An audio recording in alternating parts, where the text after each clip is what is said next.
Hey Cheryl, here's a quick little video on how to create a date-based query. So I'll come up here and click on queries on the menu, and then we'll say manage queries here. We'll go ahead and create a new, so these are categories here that like any eTapestry queries and user-defined fields and reports are all stuck under basically what are folders that they call them categories. So we can either put this under first degree development. So you can add your own if you want to do new category, or add it under mine. So then you can say new query here.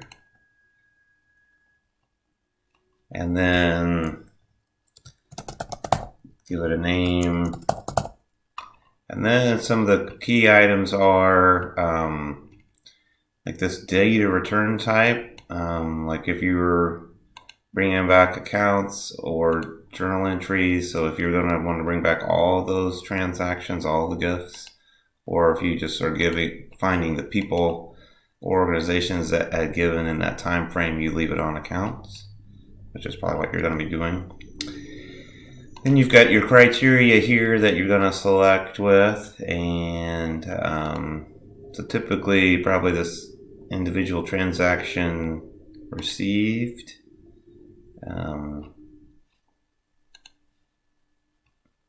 And then let me scooch over here. Then we'll say like $1 here. Or you can kind of set $5, $100.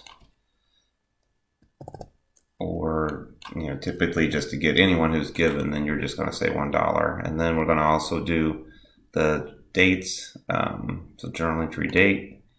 Then you could say, you get to pick this custom range. You could say last year, last month, last quarter, last physical quarter, but then last 7 days. A lot of options there, but then you can also do a custom date range, and then you pick the dates that you want specifically here. Click on the little calendar, pick a date, pick on the little calendar, pick a date. Then you can come back over here on the left side and click on save and run, or save and preview, sorry. And we'll see what we get here. And then like we saw yesterday, then you can click on, each individual item that's returned there and get more full if you need that.